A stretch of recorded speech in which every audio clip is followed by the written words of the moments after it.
जय गुरुजी, शुक्राना गुरुजी, अनंतम अनंतम शुक्राना गुरुजी। गुरुजी महाराज जी के श्री चरणों में कोटि कोटि प्रणाम और गुरुजी की प्यारी सभी संगत को जय गुरुजी। संगत जी, जब किसी इंसान का हाथ पूरी दुनिया छोड़ देती है तब गुरुजी महाराज अपनी संगत का हाथ थाम लेती हैं। जहाँ डॉक्टर उम्मीद छोड़ देते हैं, जहाँ रिश्ते साथ छोड़ देते हैं, जहाँ मन टूट जाता है और हर रास्ता बंद दिखाई देता है, वहीं से गुरुजी महाराज अपनी कृपा की नई कहानी लिखना शुरू कर देते हैं। उनकी दया का कोई अंत नहीं, उनकी महिमा का कोई पार नहीं और उनके प्रेम की कोई तुलना नहीं। गुरुजी महाराज केवल हमारी मनोकामनाएं ही पूरी नहीं करते, बल्कि हमारे भीतर छिपे अहंकार को भी मिटाते हैं, हमारे कर्मों को काटते हैं, हमें सही राह दिखाते हैं और धीरे धीरे हमें अपने चरणों का बना लेते हैं। कई बार हमें लगता है कि हम अपनी मेहनत से सफल हुए हैं, लेकिन समय आने पर गुरुजी समय एहसास करवा देते हैं कि जो कुछ भी मिला है वो केवल उनकी असीम कृपा का ही परिणाम है। संगत जी, आज का सत्संग बहुत ही सुंदर, बहुत ही प्यारा सत्संग है। गुरुजी महाराज जी की बहुत ही प्यारी और पुरानी संगत निकिता आंटी का सत्संग है। संगत जी, सत्संग को पूरा जरूर सुने, पूरे भक्ति भाव के साथ सुने, क्योंकि हर एक सत्संग में गुरुजी महाराज हमें अपनी भरपूर ब्लेसिंग्स देते हैं। संगत जी, सत्संग शुरू करने से पहले मैं आप सबसे एक छोटी सी रिक्वेस्ट करूंगी कि अगर अभी तक आपने गुरुजी की संगत चैनल को सब्सक्राइब नहीं किया तो हमारे इस चैनल को सब्सक्राइब जरूर कर लें, क्योंकि इस चैनल पर आपको गुरुजी के बहुत ही प्यारे प्यारे सत्संग सुनने को मिलते रहेंगे। तो चलिए संगत जी, पूरी श्रद्धा भाव के साथ इस सत्संग की शुरुआत करते हैं। जय गुरुजी, शुक्राना गुरुजी, अनंतम अनंतम शुक्राना गुरुजी। संगत जी, सबसे पहले मैं अपने दयालु, कृपालु, अंतर्यामी महाशिव स्वरूप गुरुजी महाराज जी के श्री चरणों में कोटि कोटि प्रणाम करती हूँ और गुरुजी की प्यारी समस्त संगत को मेरा प्रेम पूर्वक जय गुरुजी। शुक्राना मेरे मालिक, आपका अनंतम अनंतम शुक्राना कि मैं किन ही शब्दों में अपने गुरुजी का धन्यवाद करूं। सच कहूँ तो संसार की कोई भी भाषा गुरुजी की कृपा का पूरा वर्णन नहीं कर सकती।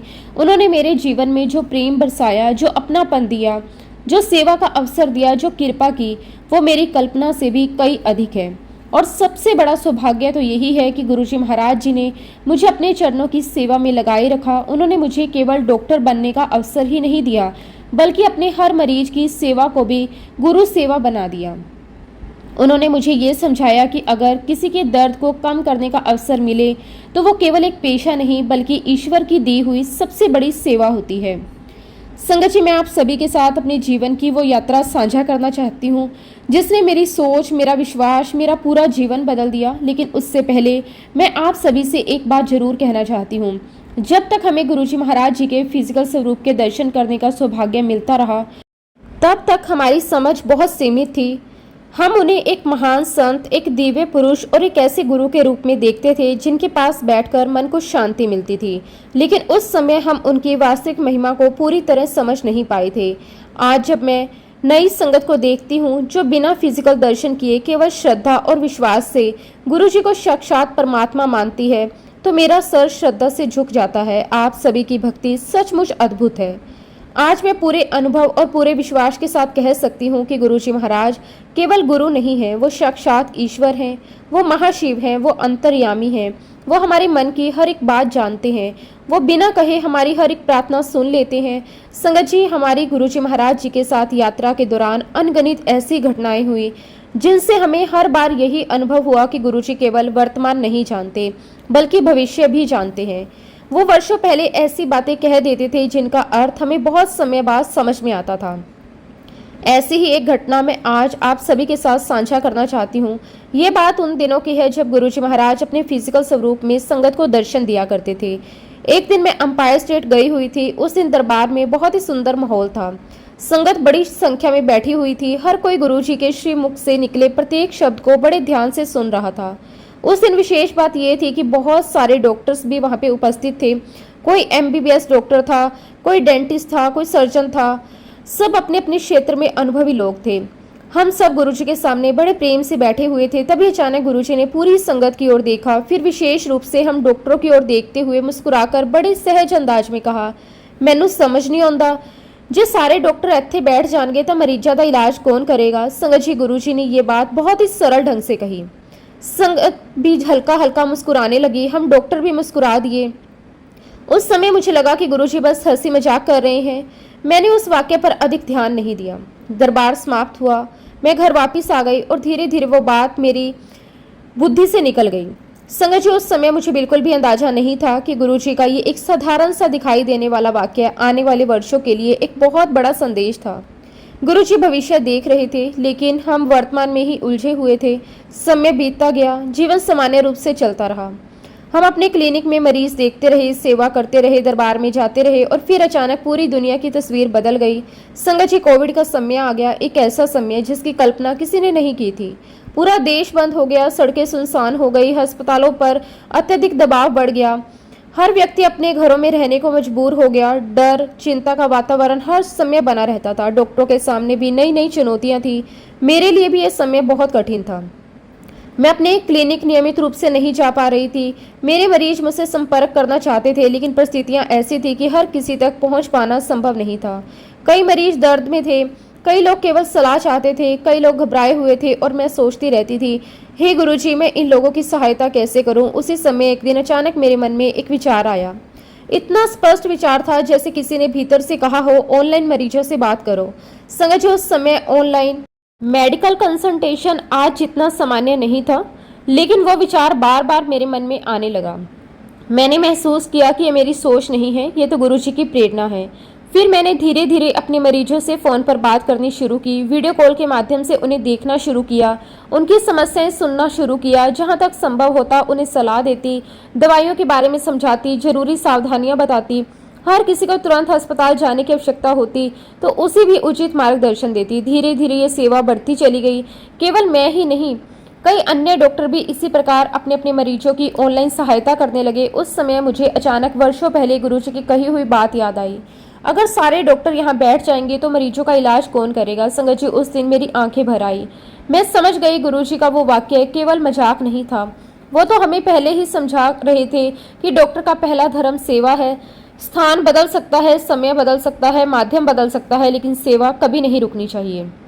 अगर मरीज क्लिनिक नहीं जा सकता तो डॉक्टर को उसके पास पहुंचने का रास्ता ढूंढना चाहिए, और वही हुआ। गुरुजी की प्रेरणा से तकनीक भी सेवा का माध्यम बन गई।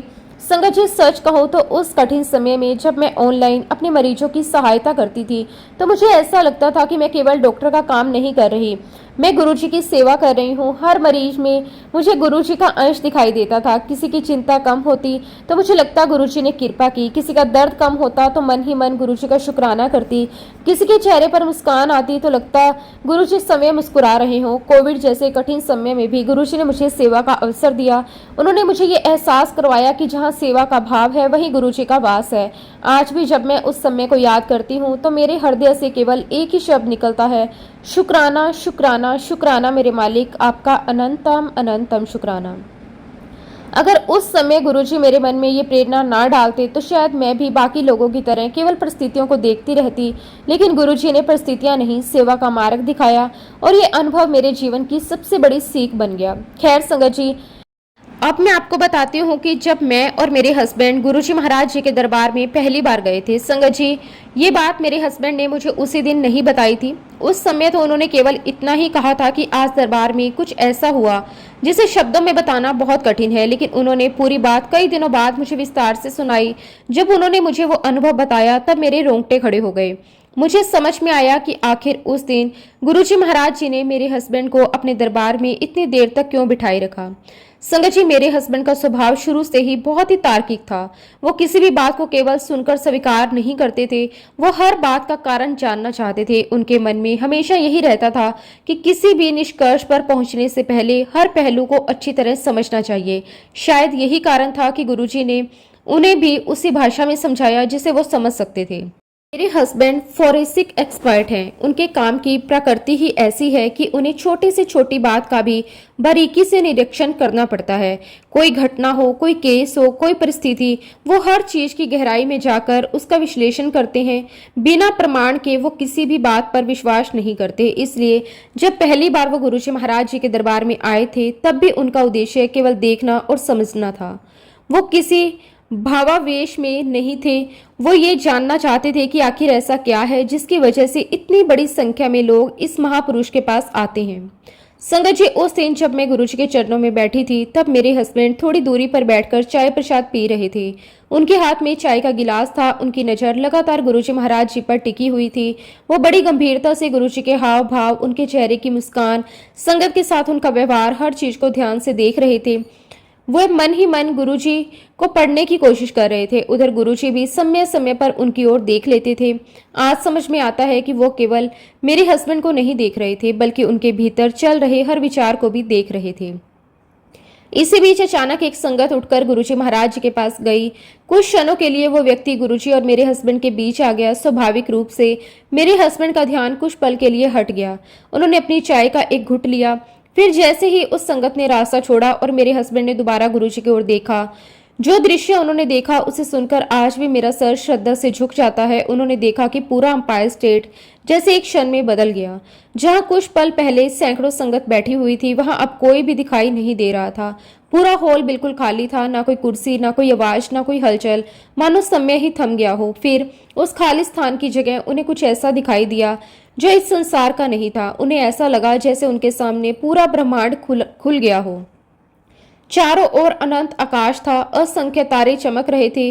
दूर दूर तक फैली हुई आकाश गंगाएं दिखाई दे रही थी। ऐसा प्रतीत हो रहा था मानो करोड़ों सूर्यों का प्रकाश एक साथ फैल रहा हो। संगत जी, मेरे हस्बैंड ने बताया कि उन्होंने पहली बार महसूस किया कि ब्रह्मांड कितना विशाल है, मनुष्य कितना छोटा। उन्होंने देखा कि असंख्य गैलेक्सियां अपनी अपनी गति से घूम रही हैं। कोई तेजी से घूम रही थी, कोई धीरे धीरे, कोई दूर जाती हुई प्रतीत हो रही थी, कोई निकट आती हुई। लेकिन सबसे आश्चर्यजनक बात यह थी कि पूरे विराट ब्रह्मांड के मध्य सबसे ऊपर एक दिव्य प्रकाशमय स्वरूप विराजमान था। वो स्वरूप किसी और का नहीं, गुरुजी महाराज जी का था। संगत जी, मेरे हस्बैंड ने कहा कि वो दृश्य इतना दिव्य था कि उसे शब्दों में व्यक्त करना लगभग असंभव है। गुरुजी किसी सिंहासन पर नहीं बैठे थे, फिर भी ऐसा लग रहा था कि पूरा ब्रह्मांड उनके अधीन है। आकाश गंगाएं उनके चारों ओर परिक्रमा कर रही थी और सारी सृष्टि उनकी आज्ञा का पालन कर रही थी। उनके मुखमंडल से ऐसी दिव्य आभा निकल रही थी जिसे सामान्य आंखों से देख पाना संभव ही नहीं। मेरे हस्बैंड उस दृश्य को देखते ही स्तंभ रह गए। उन्होंने अपनी आंखें मलकर फिर देखा, दृश्य वही था। उन्होंने सोचा शायद भ्रम होगा। उन्होंने इधर उधर देखने की कोशिश की, लेकिन जहां तक नजर जाती केवल विराट ब्रह्मांड और उसके ऊपर विराजमान गुरुजी ही दिखाई देते। संगत जी, उस क्षण मेरे हस्बैंड के मन में जो तर्क थे, जो प्रश्न थे, जो शंकाएं थी, वो सब अपने आप समाप्त होने लगे। उनके भीतर से स्पष्ट अनुभव हुआ, ये कोई साधारण संत नहीं हो सकते, ये कोई सामान्य मनुष्य नहीं हो सकते। इनके भीतर अवश्य कोई ऐसी दिव्य शक्ति है जिसे विज्ञान से नहीं समझा जा सकता। उन्होंने बाद में मुझसे कहा कि उस क्षण मुझे ऐसा लगा जैसे जिस व्यक्ति को सामने बैठा हुआ देख रहा हूं वो केवल एक शरीर नहीं है, उनके भीतर कुछ ऐसा है जो पूरे ब्रह्मांड से भी विशाल है। संगत जी, कुछ ही क्षण बाद वो दिव्य दृश्य धीरे धीरे समाप्त हो गया। फिर वही दरबार दिखाई देने लगा।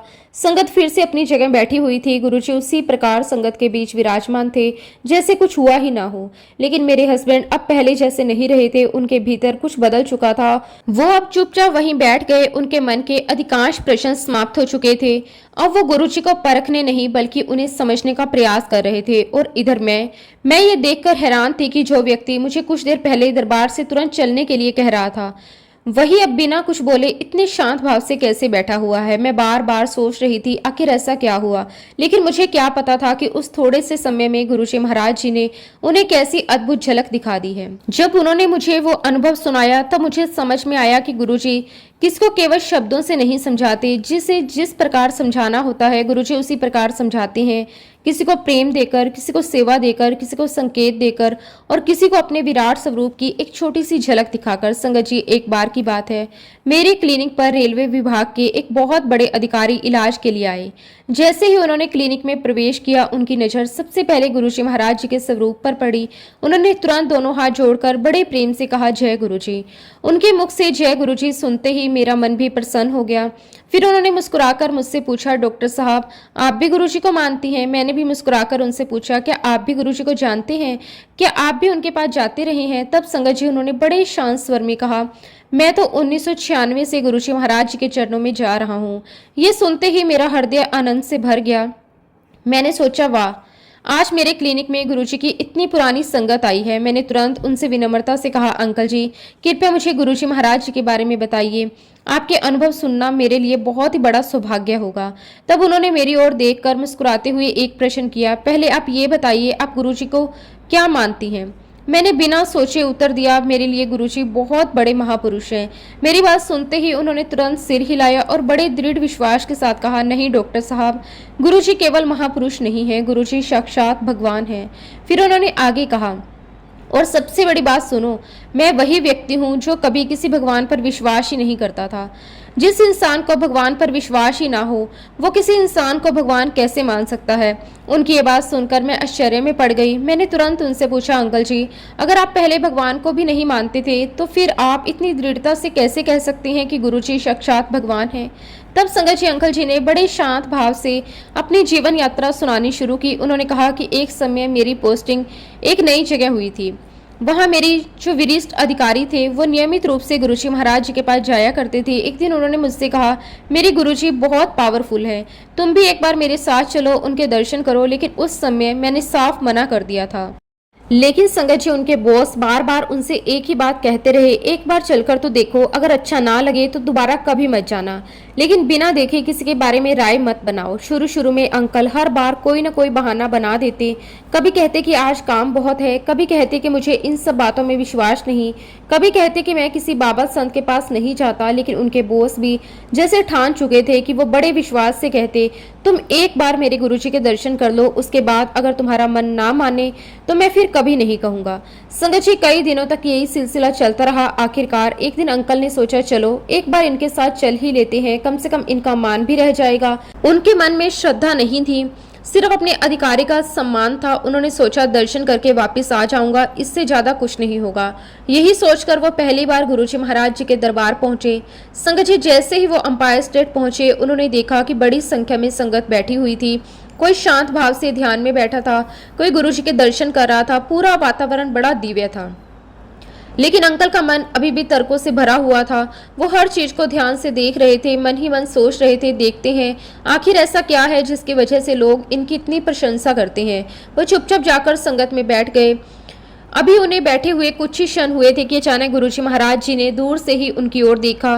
फिर बिना किसी परिचय के, बिना किसी से पूछे सीधा उनका नाम लेकर पुकारा, ओए इधर आ। संगत जी अंकल को एकदम हैरानी हुई। उन्होंने इधर उधर देखा, सोचा शायद कोई और होगा, लेकिन गुरुजी फिर मुस्कुराकर बोले, हाँ तू ही, इधर आ। अब अंकल धीरे धीरे गुरुजी की ओर बढ़ने लगे, लेकिन जितने कदम आगे बढ़ रहे थे उतने ही विचार उनके मन में उठते जा रहे थे। गुरुजी को मेरा नाम कैसे पता? मैं तो पहली बार आया हूँ, यहाँ मुझे कोई जानता भी नहीं। आखिर मेरा नाम इन्हें किसने बताया? फिर उन्होंने समय ही मन को समझाया, शायद मेरे बॉस ने पहले से मेरा नाम बता दिया होगा। उन्हें लगा कि इसका यही कारण हो सकता है। लेकिन संगत जी जब वो गुरुजी महाराज जी के पास पहुंचे तो गुरुजी मुस्कुराए और बिना किसी भूमिका के कहने लगे, तो फलानी जगह रहना है। फिर उन्होंने पूरा पता बताया। फिर बोले, फलानी बिल्डिंग में रहता है। फिर उन्होंने कहा कि फलानी फ्लोर पे रहता है। संगत जी सुनते ही अंकल के पैरों तले जमीन खिसक गई। उन्होंने सोचा, अगर मेरे बॉस ने मेरे बारे में कुछ बताया भी होगा तो वो मेरे घर का फ्लोर क्यों बताएंगे? ये बात तो केवल घर वाले जानते हैं, या फिर इस समय में। अब उनके मन में पहली बार हल्की सी श्रद्धा जागी। लेकिन तभी गुरुजी ने एक और बात कही, तेरा जो बॉस है ना, वो मेरे को बड़ा चंगा लगता है। फिर मुस्कुराकर बोले, और मेरे को आंदा है। संगत जी बस यहीं से अंकल का दृष्टिकोण बदलने लगा। उन्हें एहसास हुआ कि ये कोई साधारण मुलाकात नहीं है, ये कोई सामान्य संत नहीं है, ये एक ऐसे महापुरुष हैं जिन्हें बिना बताए सब कुछ पता है। उन्होंने उसी क्षण महसूस किया कि उनके भीतर अवश्य कोई दिव्य शक्ति कार्य कर रही है। उस दिन वो बहुत देर तक दरबार में बैठे रहे, कुछ बोले नहीं, बस गुरुजी को देखते रहे। धीरे धीरे उनके भीतर का संशय समाप्त होने लगा और विश्वास जन्म लेने लगा। संगत जी इसके बाद अंकल नियमित रूप से गुरुजी महाराज के पास जाने लगे। समय बीतता गया, गुरुजी की कृपा उन पर बढ़ती गई और एक दिन एक ऐसी घटना घटी जिसे याद करके आज भी उनकी आंखें भर आती थी। अंकल ने मुझसे कहा, डॉक्टर साहब मैं आपको अपना एक ऐसा अनुभव सुनाता हूँ जिसने मेरा पूरा जीवन बदल दिया। उन्होंने बताया कि एक रात में गुरुजी महाराज जी के साथ अंपायर स्टेट में था। उस दिन देर रात तक संगत बैठी रही। धीरे धीरे सभी लोग अपने अपने घर जाने लगे। रात काफी हो चुकी थी, घड़ी में लगभग 12 बजे थे। दिल्ली की सड़कें लगभग शांत हो चुकी थी। उसी समय गुरुजी अचानक मेरी ओर देखकर बोले, अंकल चल मेरे नाल। मैं तुरंत खड़ा हो गया। गुरुजी ने कहा, मैंने प्रेसिडेंट हाउस के सामने जड़ा पार्क है उत्थे लेके चल। संगत जी, रात के 12 बजे का समय, चारों ओर सन्नाटा, लेकिन गुरुजी का आदेश था। गुरुजी का आदेश टालने का प्रश्न ही नहीं उठता। अंकल तुरंत गुरुजी के साथ चल पड़े। रास्ते भर उनके मन में यही विचार था, इतनी रात को गुरुजी पार्क क्यों जा रही हैं। लेकिन उन्होंने कोई प्रश्न नहीं किया। कुछ ही देर में दोनों उस पार्क में पहुंच गए। रात का वातावरण अत्यंत शांत था। हल्की ठंडी हवा चल रही थी। चारों ओर पेड़ों की सरसराहट सुनाई दे रही थी। पार्क लगभग खाली था। वहां कुछ बेंचें लगी हुई थी। गुरुजी उनमें से एक बेंच पर जाकर बड़े आराम से बैठ गए। कुछ क्षण मौन रहे। फिर गुरुजी ने बड़ी सहजता से कहा, अंकल मेरे सोक्स उतार। अंकल तुरंत नीचे बैठे। बड़े आदर से गुरुजी के मोजे उतारने लगे। मोजे उतारने के बाद गुरुजी ने बड़े प्रेम से कहा, अंकल मेरे पैरों वलवेक। संगत जी, अंकल ने जैसे ही श्रद्धा से सिर झुकाकर गुरुजी महाराज जी के चरणों की ओर देखा, उसी क्षण जो हुआ वो इस संसार की आंखों से देखने वाली बात नहीं थी। उन्होंने देखा कि गुरुजी महाराज जी के चरण केवल चरण नहीं है, उनके भीतर पूरा ब्रह्मांड समाया हुआ है। अनंत आकाश, असंख्य सूर्य, चंद्रमा, लोक अलोक, सब कुछ। अंकल ने कहा, डॉक्टर साहब मैं शब्दों में नहीं बता सकता कि मैंने क्या क्या देखा। उन्हें ऐसा लगा जैसे समय रुक गया हो, जैसे पूरी सृष्टि चक्कर एक ही स्थान पर दिखाई दे रही हो। संगत जी, अंकल ने वही ब्रह्मांड देखा जिसके दर्शन श्री कृष्ण भगवान ने अपनी माता यशोदा मैया को अपने श्री मुख में करवाए थे। वही विराट स्वरूप जिससे समस्त लोग समाये हुए थे, और वही दिव्य अनुभूति जिसका वर्णन हमारे शास्त्रों में मिलता है। अंकल ने कहा, मैंने वही विराटता देखी जो केवल इतना ही नहीं, उन्हें उस दिव्य अनुभूति का भी अनुभव हुआ जिस प्रकार बाल हनुमान जी ने अपनी माता अंजनी माता को अपने स्वरूप में ब्रह्मांड का दर्शन करवाया था। संगत जी, वह दृश्य इतना अलौकिक था कि अंकल की आंखों से अपने आप आंसू बहने लगे। वो समझ ही नहीं पा रहे थे कि वो ये सपना है, ध्यान है या वास्तविकता। उनका पूरा शरीर कांपने लगा। वो गुरुजी महाराज के चरणों में नतमस्तक हो गए। कुछ देर बाद जब वो दिव्य अनुभव समाप्त हुआ तो गुरुजी ने बड़े शांत स्वर में कहा, अच्छा अंकल हुन तो इत्थों चला जा। फिर थोड़ा रुककर बोले, ते याद रखी पीछे मुड़ के नहीं देखना। संगत जी, अंकल बड़ी दुविधा में पड़ गए। वो सोचने लगे, मैं तो गुरुजी को समय यहाँ लेकर आया हूँ, मैं इन्हें अकेला कैसे छोड़कर चला जाऊँ। इतनी रात को अगर मैं चला गया तो गुरुजी वापस कैसे जाएंगे। उनका मन बिल्कुल तैयार नहीं था। लेकिन तभी गुरुजी ने दूसरी बार थोड़ा दृढ़ स्वर में कहा, मैं तेनू किया ना पीछे मुड़ के नहीं देखना, तू बस चला जा। अब गुरुजी का हुक्म था। अंकल ने सिर झुकाया, गुरुजी के चरणों को प्रणाम किया और वहां से चल पड़े। उन्होंने पूरी कोशिश की कि पीछे मुड़कर ना देखें। हर कदम पर मन कहता, एक बार देख लूं, लेकिन गुरु आज्ञा याद आ जाती, इसलिए बिना पीछे देखे वो पार्क से बाहर निकल गए। संगत जी, शरीर तो आगे बढ़ रहा था, लेकिन मन पूरी तरह गुरुजी महाराज जी के पास ही था। रास्ते भर उन्हें एक ही चिंता सताती रही, इतनी रात को गुरुजी अकेले कैसे वापस जाएंगे, कोई उनके साथ नहीं है, क्या मुझे वापस जाना चाहिए। लेकिन फिर उन्हें गुरुजी का आदेश याद आ गया, पीछे मुड़कर नहीं देखना। वो वापस भी नहीं जा सकते थे। आखिर उन्होंने मन ही मन सोचा, चलो अंपायर स्टेट फोन करके पूछ लेता हूँ कि गुरुजी महाराज वापस पहुंच गए या नहीं। उन्हें लगा कि अगर पता चल जाएगा तो गुरुजी सुरक्षित पहुंच गए हैं तो उनका मन शांत हो जाएगा। संगत जी, उन्होंने तुरंत फोन उठाया, अंपायर स्टेट का नंबर मिलाया। कुछ देर बाद वहां एक सेवादार अंकल ने फोन उठाया। अंकल ने बड़े आदर से कहा, जय गुरुजी। उधर से भी उत्तर आया, जय गुरुजी। फिर उन्होंने धीरे से पूछा, भाई साहब मैं एक बात पूछना चाहता हूँ, क्या गुरुजी वापस अंपायर स्टेट पहुंच गए हैं। संगत जी, फोन के दूसरी तरफ कुछ क्षणों के लिए सन्नाटा छा गया। फिर सेवादार अंकल ने बड़े आश्चर्य से कहा, अंकल जी आप कैसी बातें कर रहे हो। अंकल ने कहा, क्यों, क्या हुआ। सेवादार बोले, गुरुजी कहीं गए ही नहीं। अंकल बिल्कुल चुप हो गए। उन्होंने सोचा शायद सेवादार समझ नहीं पाए। उन्होंने फिर कहा, नहीं, मैं अभी कुछ देर पहले गुरुजी महाराज जी के साथ प्रेसिडेंट हाउस के सामने वाले पार्क में था। मैं उन्हें वहीं छोड़कर आया हूँ, इसलिए पूछ रहा हूँ कि वो वापस आ गए क्या। संगत जी, अब उधर से और भी हैरानी भरी आवाज आई। सेवादार बोले, अंकल जी आप शायद किसी गलत फहमी में हैं। गुरुजी पूरी रात यही हैं। वो तो अपने कमरे से बाहर भी नहीं गए, अभी भी अपने कमरे में विराजमान है। संगत जी, सुनते ही अंकल के हाथ कांपने लगे। उनके मुंह से शब्द ही नहीं निकल रहे थे। कुछ क्षणों तक बिल्कुल मौन हो गए। उन्होंने सोचा, ये कैसे हो सकता है। मैं तो समय गुरुजी महाराज जी के साथ पार्क गया था। मैंने उनके चरणों में बैठकर ब्रह्मांड के दर्शन किए, मैंने उनके मोजे उतारे, मैंने उनसे बातें की, फिर मैं उन्हें वहीं छोड़कर आया और अब अंपायर स्टेट से कहा जा रहा है कि गुरुजी कहीं गए ही नहीं। संगत जी, उस क्षण अंकल के भीतर जैसे बिजली सी दौड़ने लगी। उन्हें अचानक एहसास हुआ कि जिसे वो आज तक केवल एक महान संत समझ रहे थे, वो कोई साधारण संत नहीं, वो कोई सामान्य मनुष्य नहीं, वो किसी एक स्थान में सीमित रहने वाले व्यक्ति नहीं, वो तो ऐसी दिव्य सत्ता है जो एक ही समय में अनेक स्थानों पर उपस्थित हो सकती है। संगत जी, उस क्षण उनके मन में केवल एक ही विचार आया, ऐसा तो केवल भगवान ही कर सकते हैं। कोई साधारण मनुष्य चाहे कितना भी महान क्यों ना हो, एक ही समय में दो स्थानों पर कैसे हो सकता है। लेकिन गुरुजी महाराज जी ने उस दिन बिना कोई प्रवचन दिए, बिना कोई तर्क दिए, बिना कुछ समझाए समय अनुभव करवा दिया कि मैं शरीर नहीं हूँ, मैं केवल इस चोले तक सीमित नहीं हूँ। संगत जी, उस दिन के बाद अंकल का पूरा जीवन ही बदल गया। अब उनके मन में कोई प्रश्न नहीं बचा था, कोई संशय नहीं बचा था, कोई तर्क नहीं बचा था। अब उनके भीतर केवल और केवल श्रद्धा थी, प्रेम था और समर्पण था। उन्होंने दृढ़ विश्वास के साथ स्वीकार कर लिया कि गुरुजी महाराज इस धरती पर इंसानी चोले में साक्षात भगवान है। वो कहा करते थे कि मैं पहले भगवान को नहीं मानता था, लेकिन गुरुजी ने मुझे भगवान पर विश्वास करना नहीं सिखाया। उन्होंने समय अपने स्वरूप का अनुभव करवा दिया। संगत जी, जब अंकल ने मुझे पूरा अनुभव सुनाया तो मैं भी बहुत देर तक मौन बैठी रही। मेरे मन में भी अनेक विचार आने लगे। मैं सोचने लगी, गुरुजी कितने दयालु हैं। हर व्यक्ति को उसकी समझ के अनुसार दर्शन देते हैं, किसी को प्रेम देकर जोड़ते हैं, किसी को सेवा और किसी को चमत्कार दिखाकर, किसी को अपने विराट स्वरूप की झलक दिखाकर। संगत जी, धीरे धीरे मुझे भी समझ आने लगा कि गुरुजी हमेशा एक ही बात कहा करते थे, असल चीज कोई नहीं मंगता। उस समय मैं इस वाक्य का अर्थ नहीं समझती थी, लेकिन जैसे जैसे जीवन में अनुभव बढ़ते गए वैसे वैसे गुरुजी के प्रत्येक शब्द का अर्थ खुलता चला गया।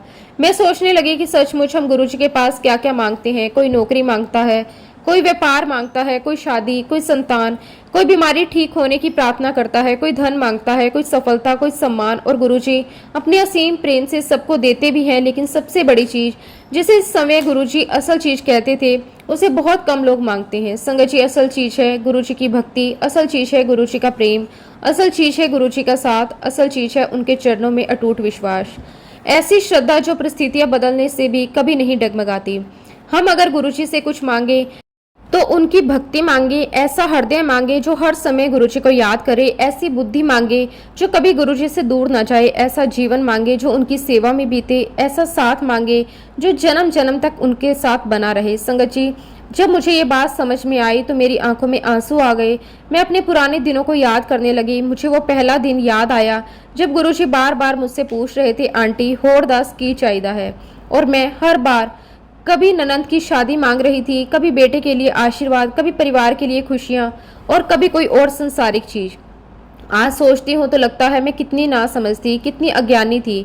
गुरुजी समय बार बार अवसर दे रहे थे और मैं उस अवसर को पहचान ही नहीं पाई। मैं मन ही मन रोने लगी। मैंने अपनी प्रार्थनाओं में गुरुजी से कहा कि गुरुजी, अगर उस समय मुझे थोड़ी भी समझ होती, अगर मैं आपकी बात समझ आती तो मैं आपसे कभी संसार की चीजें नहीं मांगती। मैं तो केवल मोक्ष मांग लेती, मैं केवल आपके चरणों में सदा सदा के लिए स्थान मांग लेती, मैं केवल आपकी भक्ति मांग लेती। मैंने बड़े भावुक होकर गुरुजी से कहा कि काश गुरुजी, आपके इतना कहने पर मैं आपसे अपने लिए मोक्ष मांग लेती। संगत जी, गुरुजी कभी अपने भक्त की प्रार्थना अनसुनी नहीं करते। वो किसी न किसी माध्यम से उत्तर जरूर देते हैं। और देखिए, उन्होंने मेरी इस प्रार्थना का उत्तर भी कितना अद्भुत दिया। कुछ समय बाद मैं एक सत्संग सुन रही थी। एक अंकल अपने अनुभव सुना रहे थे। उन्होंने बताया कि उन्हें किसी पुराने गुरु भाई ने गुरुजी के पास भेजते समय एक विशेष बात कही थी। उन्होंने कहा कि देखो, अगर गुरुजी महाराज तुमसे पूछे कि बताओ तुम्हें क्या चाहिए, तो कुछ और मत मांगना, सीधे हाथ जोड़कर कहना, गुरुजी मुझे मोक्ष दे दो। संगत जी, वो अंकल पूरी तैयारी करके गए थे। उन्होंने पहले से ही मन में निश्चय कर लिया था कि अगर गुरुजी पूछेंगे तो मैं केवल मोक्ष ही मांगूंगा। फिर वो पहली बार गुरुजी के दरबार में पहुंचे। उन्होंने बड़े प्रेम से गुरुजी महाराज जी के चरणों में माथा टेका और संगत जी, जैसा कि उन्हें पहले ही बताया गया था, वाक्य ही गुरुजी महाराज जी ने मुस्कुराकर उनसे वही प्रश्न किया, क्यों अंकल, दस तेनू की चाहिदा है। अब संगत जी, अंकल तो बिल्कुल तैयार थे। उन्होंने गुरुजी से कह दिया कि गुरुजी मुझे मोक्ष चाहिए। ये सुनकर वहां बैठे सभी लोग बड़े ध्यान से गुरुजी की ओर देखने लगे।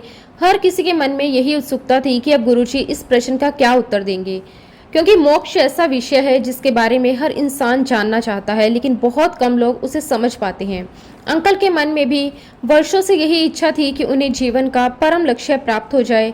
उन्होंने बड़े विनम्र भाव से गुरुजी के चरणों में सिर झुकाया और दोबारा हाथ जोड़कर कहा कि गुरुजी, मुझे संसार की कोई वस्तु नहीं चाहिए, मुझे केवल मोक्ष चाहिए। गुरुजी ने उनकी ओर बड़े प्रेम से देखा। उनके चेहरे पर हल्की सी मुस्कान थी। वो मुस्कान ऐसी थी जिसमें करुणा भी थी, अपनापन भी था और एक गहरा आध्यात्मिक संदेश भी छिपा हुआ था। कुछ क्षण तक गुरुजी शांत रहे, मानो अंकल के मन की गहराइयां पढ़ रहे हों। फिर बड़े सरल शब्दों में गुरुजी ने कहा, अंकल अगर तुम गरम गरम खाना खाओगे तब क्या होगा? अंकल ने बिना देर किए उत्तर दिया, गुरुजी मुंह जल जाएगा। गुरुजी ने मुस्कुराते हुए कहा, बस यही बात मोक्ष पर भी लागू होती है। जैसे बहुत गर्म भोजन को तुरंत नहीं खाया जा सकता, उसी प्रकार मोक्ष भी तुरंत नहीं मिलता। यदि कोई बिना तैयारी के उसे पाने की जिद करेगा तो वो उसकी गहराई को समझ ही नहीं पाएगा। हर चीज का अपना समय होता है, हर मंजिल तक पहुंचने का सही मार्ग होता है। संगत जी, गुरुजी की ये बात सुनकर वहां बैठे सभी लोग बड़ी गंभीरता से सुनने लगे। गुरुजी किसी कठिन शास्त्रीय भाषा में नहीं बल्कि रोजमर्रा के जीवन के छोटे छोटे उदाहरणों से इतनी बड़ी बात समझा देते थे कि हर व्यक्ति उन्हें आसानी से अपने जीवन में उतार सकता था। गुरुजी ने आगे कहा, मोक्ष कोई ऐसी वस्तु नहीं है जिसे मांग लेने से तुरंत मिल जाए। ये आत्मा की सबसे ऊंची अवस्था है। इसे पाने के लिए बड़े जतन करने पड़ते हैं। इसके लिए मन को शुद्ध करना पड़ता है, अपने भीतर के अहंकार को समाप्त करना पड़ता है, सेवा करनी पड़ती है, प्रेम करना पड़ता है और सबसे बढ़कर परमात्मा की इच्छा में रहना सीखना पड़ता है। गुरुजी ने कहा कि अगर कोई व्यक्ति केवल मोक्ष की इच्छा करता रहे लेकिन उसके कर्म अच्छे ना हो, उसके विचार शुद्ध ना हो, उसके मन में छल कपट ईर्ष्या और अभिमान भरा हो, तो केवल इच्छा करने से कुछ भी प्राप्त नहीं होता। फिर गुरुजी ने बड़े प्रेम से समझाया, सबसे पहले एक अच्छा इंसान बनो, अपने माता पिता का सम्मान करो, दूसरों की सहायता करो, किसी का दिल मत दुखाओ, सच्चाई का साथ दो, अपने जीवन को प्रेम दया और सेवा से भर दो।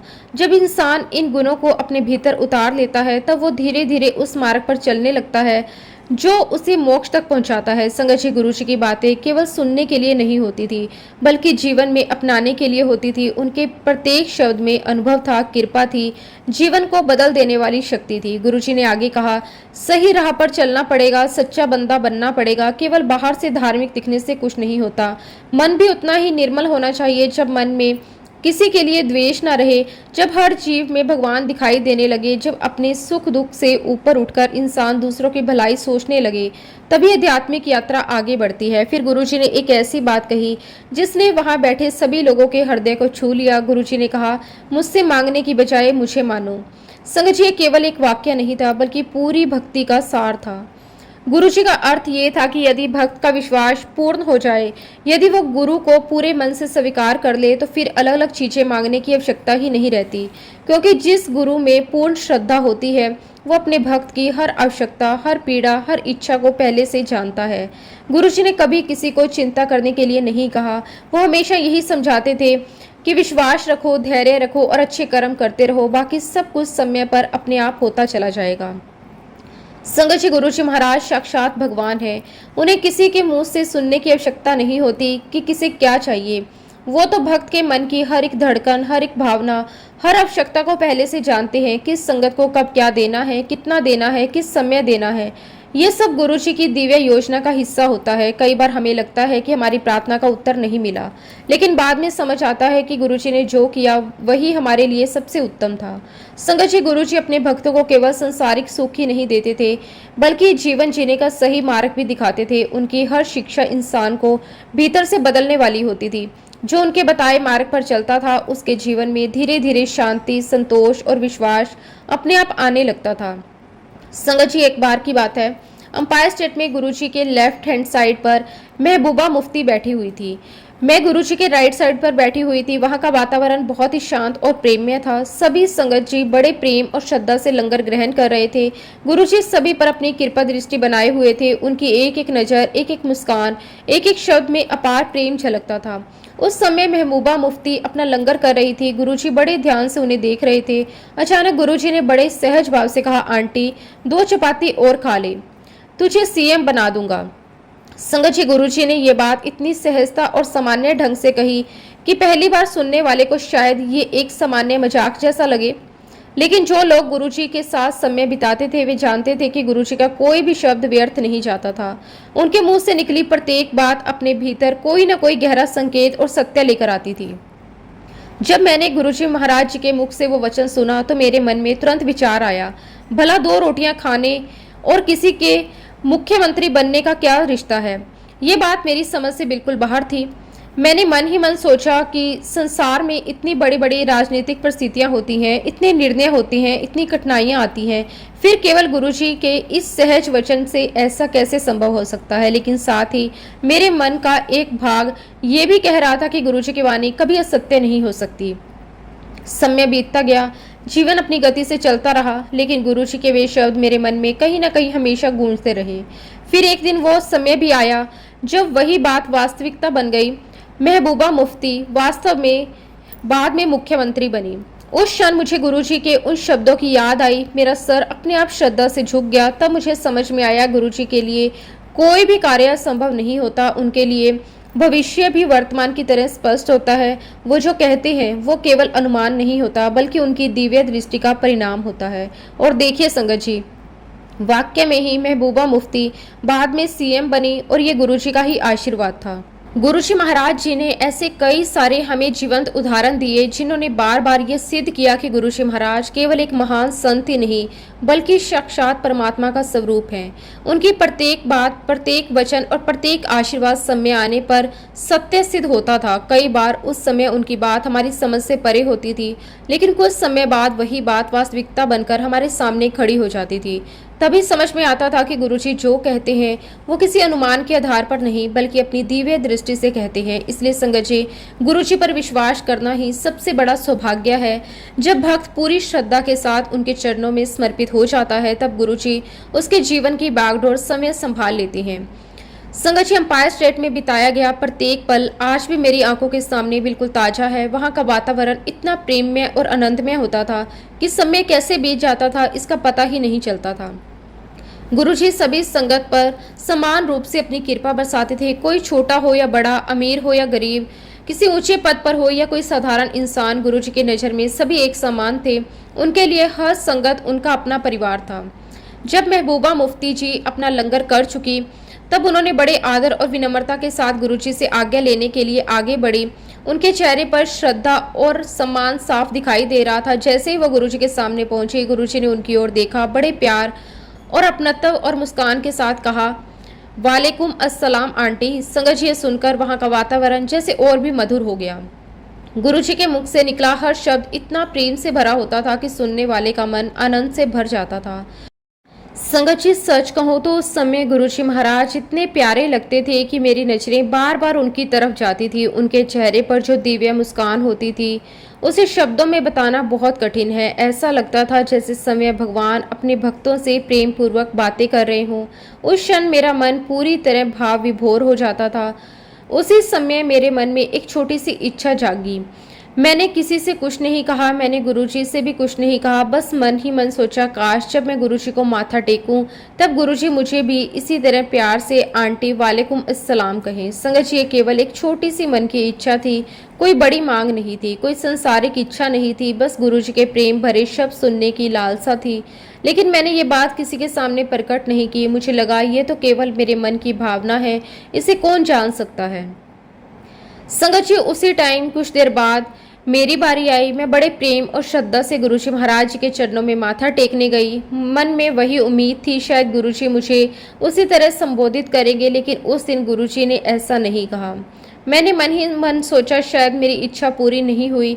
फिर भी मेरे मन में गुरुजी के लिए प्रेम पहले से भी अधिक बढ़ गया, क्योंकि भक्त का प्रेम किसी शर्त पर आधारित नहीं होता। मैं चुपचाप गुरुजी का आशीर्वाद लेकर वापस घर आ गई। लेकिन संगत जी, आश्चर्य की बात यह थी कि पूरे सप्ताह मेरे मन में वही दृश्य बार बार आता रहा। जब भी मैं अकेली होती, मुझे गुरुजी की वही मुस्कान याद आ जाती। बार बार मेरे कानों में वही शब्द गूंजते, वालेकुम अस्सलाम आंटी।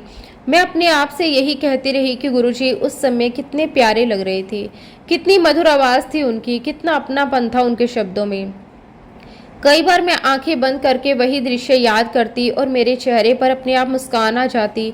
मन में यही भावना आती कि काश एक बार गुरुजी मुझे भी उसी तरह पुकार लें। संगत जी, पूरा एक हफ्ता बीत गया। मैंने किसी से अपनी ये इच्छा नहीं कही, ना अपने परिवार से, ना किसी संगत से, ना गुरुजी से। लेकिन गुरुजी से क्या छिपा है? जो हमारे मन की गहराई तक जानते हैं, उनसे कोई भावना कैसे छिप सकती है? एक सप्ताह बाद फिर मुझे गुरुजी महाराज जी के दर्शन करने का सौभाग्य मिला। मैं हमेशा की तरह श्रद्धा और प्रेम के साथ अंपायर स्टेट पहुंची। जैसे ही गुरुजी महाराज जी के चरणों में माथा टेकने गई, गुरुजी ने मेरी ओर देखा, उसी प्रेम, उसी मुस्कान और उसी अपनत्व के साथ कहा, आंटी वालेकुम अस्सलाम। संगत जी, वो क्षण मेरे जीवन के सबसे अनमोल क्षणों में से एक था। मेरे शरीर में जैसे आनंद की लहर दौड़ गई, मेरी आंखें भर आई। मैं भीतर ही भीतर सोच रही थी। मैंने तो ये बात किसी से कही भी नहीं थी। फिर गुरुजी को कैसे पता चल गया कि मेरे मन में क्या चल रहा है। उसी क्षण मुझे अनुभव हुआ कि गुरुजी केवल हमारे शब्द नहीं सुनते, बल्कि हमारे मन की प्रत्येक भावना को भी जानते हैं।